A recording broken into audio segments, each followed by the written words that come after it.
20 years, huh? 20 years. It That's- doesn't seem like it. I have to tell you, it flies by so fast. So what's different? What's different? Well, I didn't laugh very much in those days. I didn't have a sense of humor. Everything was very serious. And now with my daughter, who's 12 and part British. 12 already? She's 12. God, time really does fly. It does. But she's I taught me remember about reading laughing. you just had your baby. I know. She's Wow. taller. She's taller than I am now. So what's the difference in the business that you're in compared to 20 years ago? Well, I'd say to you 20 years ago, the industry was much more open to developing artists, not just entertainers. There's such an emphasis now on reality TV and reality shows. And then once these artists have been on a season, and some of them go on, but for the most part, a lot of the shows are more interested in the next crop. So the idea of developing artists has changed. It's almost gone. It's not as much, certainly, than it was. It's pretty bad. It's sad, kind of. Versions, do they get another meaning than the original ones sometimes? Some of them? Well, I was finding when we were recording them that the pictures I was having were different pictures.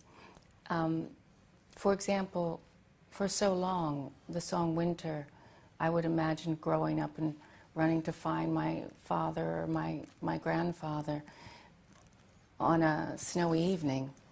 And the pictures that started to come weren't me anymore as the little girl, but my daughter, who had fallen on the ice.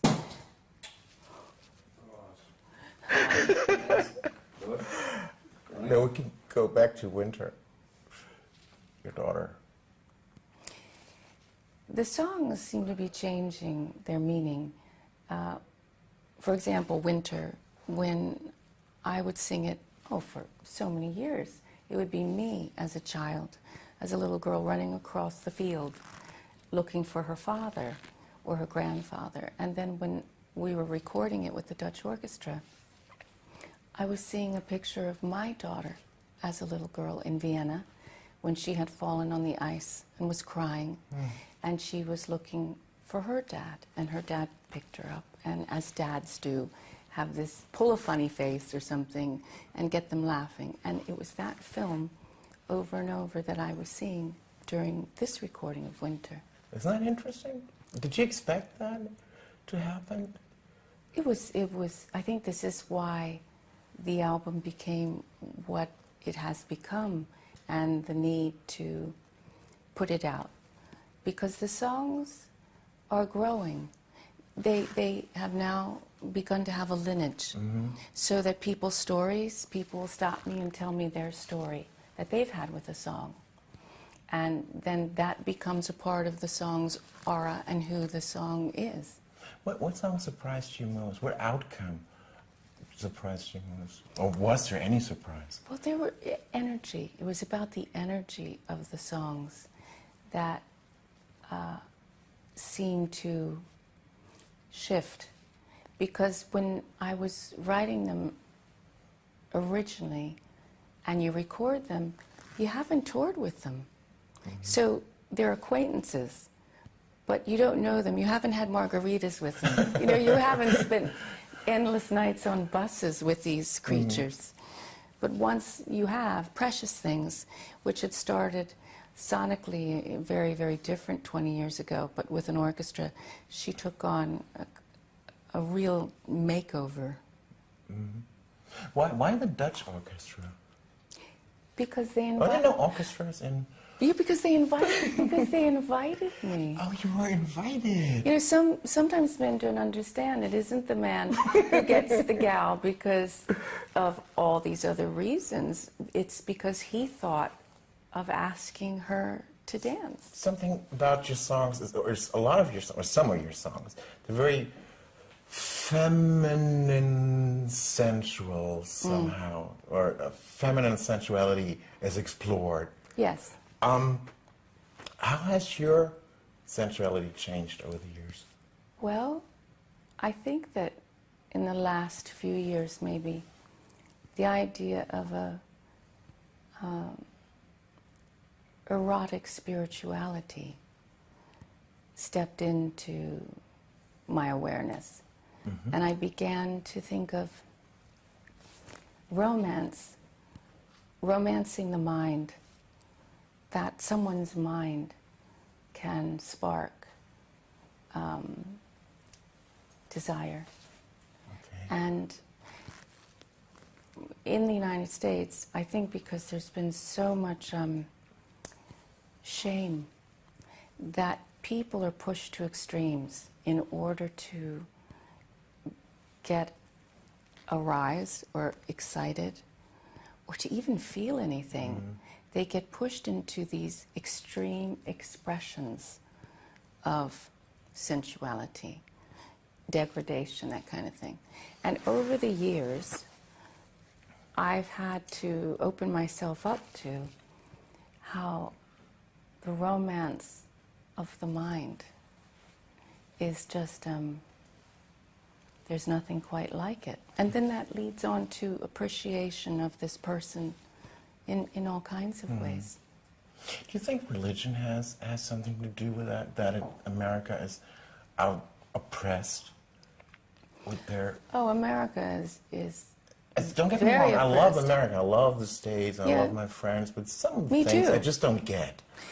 No, a lot of Europe feels this way. I hear this go. No, but I hear this going around Europe because, as a minister's daughter, though, I understand, and I understand what my nieces and nephews talk to me about all the time. That with religion and how it's taught, it's very integrated into the culture. Whereas I find in Germany and England, and you all might not want to hear this, but the Brits and the Germans are very similar in so many ways, in that religion is not really allowed to be integrated with the politic. Mm-hmm.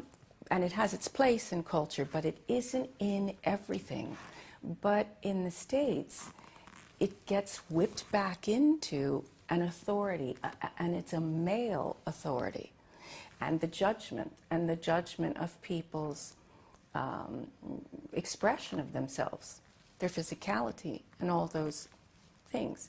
So the shame, the issue of shame and being ashamed of how you feel about yourself and another person, then gets many times expressed in extreme ways, because the natural way of expressing each other has been judged to be unchristian. Unless you're procreating, then you step into this judgment of sin. It feels like a gay icon. Well, it feels that since I was 13, 14, you know, the gay club gave me my very first chance. Once I lost my scholarship. So in shorthand, when I say kicked out of the Peabody, we had no money. And when you lose your scholarship, that means it's the end. The place that opened their door to me was the gay club. And nobody else would open their door. And my father, in his dog collar, would go around all these restaurants in Washington, D.C., it was in the nation's capital, and say, could my daughter play here? Because there was piano bar everywhere. And it was only the gay club that opened their door.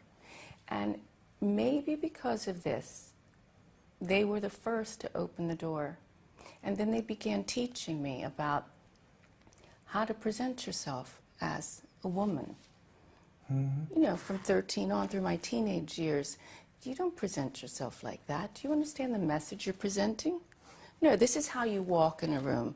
This is how you express yourself. And it was the gay men that were explaining to me how I would really sell myself short. They'd say, well, that's just hussy behavior, isn't it? What are you doing? So we were there from the beginning. How hard was it for you? Or how, not hard maybe, was it for you to maintain your creative freedom throughout the years? Well, this is a different kind of question, because on one hand, there have been times as an artist when you have to go up against those at the record company over the years. especially when you've signed to a label whereby the person heading the label has left, or in some cases, I'll pick that up for you, has left or been fired. Then somebody else comes in with a different agenda, and you have all these artists who had a relationship with somebody else was there. Do you see? And so sometimes you are having to protect your art because they want you to go. I'll say that again. Sometimes you're having to protect your art because they want you to go in a different direction. Now, I'm talking more about the 90s here, Okay. And early 21st century. But something you have to do as an artist is you have to not fall into safety mode. Okay. You have to keep pushing yourself, and it's a choice you make as an artist. And not all artists are driven to do that. You know, not all artists want to keep expanding their expression, because some of them have really accepted where they are and say, this is my style, and if I can keep making records in this style, then that's what I want to do. And there are other artists that feel as if they need to even subtly keep expanding and exploring. Would you say you're at a point where you're comfortable and happy? I'd say to you, I'm at a point where before I tackled the next 20 years of my career, I needed to gather. Night of Hunters allowed me to gather the dead guys and their structures and understand that, to bring them with me in my life. So it was part of my palette, part of my toolbox.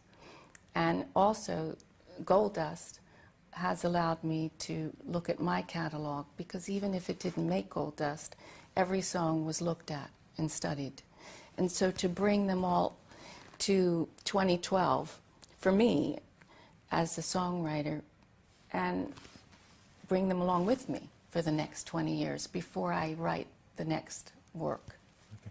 Well, of your whole body of work, what songs do you treasure the most? Well, it changes, because depending on the event, or depending on what's happening, everything is contextual. So if there is a death in the community, a friend, someone that we all know, then certain songs step forward for that. And then sometimes it's for different experiences that I'm having, that other songs finally make sense to me. After all these years, I have to say to myself, now I know what you're about. My goodness. Okay.